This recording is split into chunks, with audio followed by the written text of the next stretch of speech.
Champion of what? World champion of what?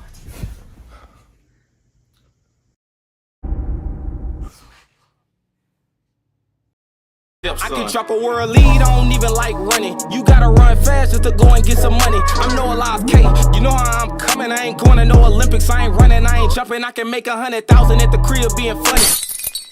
What's good? It's the GOAT Aaron Brown, and on this video I came to express my anger with the sport of track and field once again. We all know, like I state very often, track and field is an amateur sport, and you may be asking, how are all these other sports professionals and track is an amateur sport? The football, you have the Super Bowl, which is a competition in which two professional teams compete. You get paid for competing in it, you win bonuses, and you receive your initial salary. Basketball, the NBA final, same thing, same incentives as the Super Bowl. FIFA, you have the World Cup. Hockey, you have the Stanley Cup. All of these professional sports, and their highest pinnacle competition is a professional competition. In track and field, the pinnacle of the sport when it comes to competition is the Olympics. The Olympics is an amateur competition. So if the highest competition in your sport is an amateur competition, that means you're what? An amateur athlete, competing for prizes and bonuses, as if you were on The Voice or American Idol. You're an amateur singer competing for a prize at the end. And it's funny how track and field athletes, they want to be viewed as professionals, but they do everything in their power to not be a professional athlete. Firstly, professional athletes are more focused on winning and things of that nature.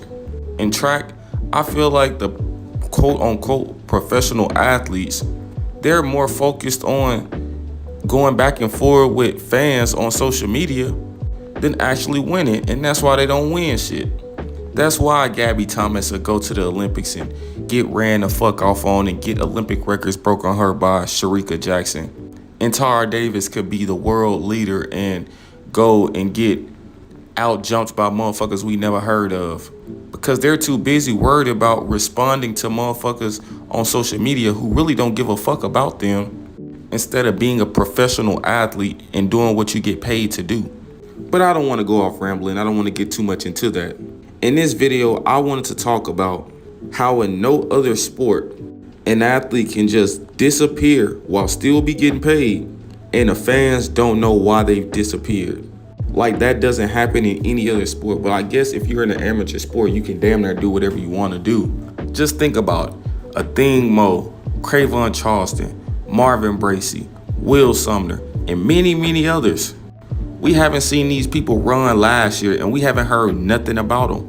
They haven't came out and said, I was hurt. There hasn't been like a press statement, a press release. Oh, they were hurt. They just were sick. They retired. They done running, nothing.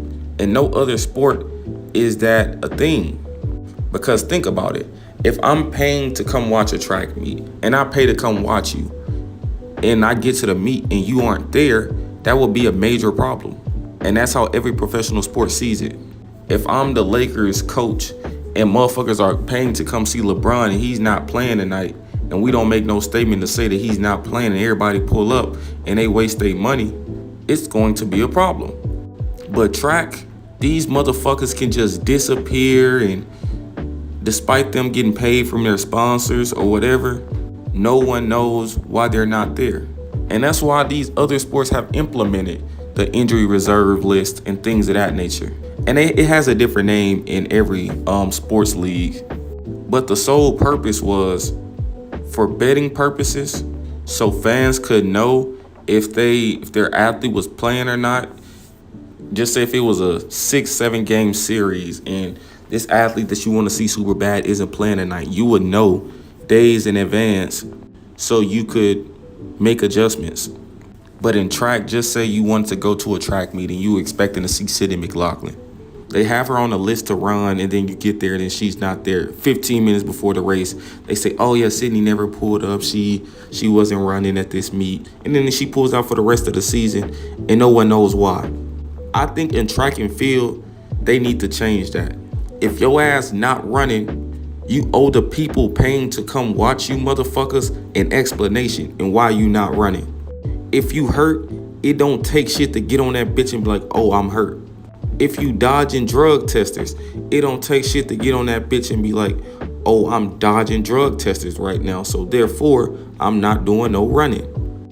There's just so many flaws in the amateur sport of track and field, and I could go all day about them. But I feel like this is one of the bigger ones. With the sport being so small in the grand scheme of things, and its profitability being so small because of its so many flaws that it has, the corruption that it has, the lack of talent, the lack of participation on a consistent basis by the top athletes, there's just so many flaws with this sport. And even when it comes to making teams like the USA team and like the Olympic team, the World Championship team, I think the USA should force their athletes to run a certain amount of meets to even be eligible to compete at the trials. Because how can you sit out all year and then just show up at the trials and run? I don't think you even deserve a spot to show up and run just because you hit a time the year before. And I feel like this will promote the participation of all the top athletes because they sit out all year. They don't open up until June, July.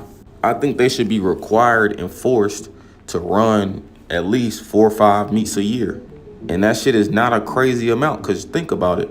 When they were in college, they was running 7, 8 meets indoor, and then coming outdoor, running 9, 10 meets outdoor, and then go to the trials and still perform well. So you mean to tell me you can't run 4 meets in a season and then go to the trials and still perform well? You're already on drugs, so your recovery should be pretty effective. And I get you gotta dodge drug testers, so you technically don't wanna run all the time because you can get tested at meets, but your doctors need to put you on better cycles if that's the case. Because don't get me wrong, I feel a lot of these people, that's the exact reason why they don't run. Not even I know that's the reason they don't run. They don't be hurt, they don't be sick, they're dodging drug testers, which is cool and I have no problem with, but do it more efficiently where you can still run and dodge their ass. All right, I'm out.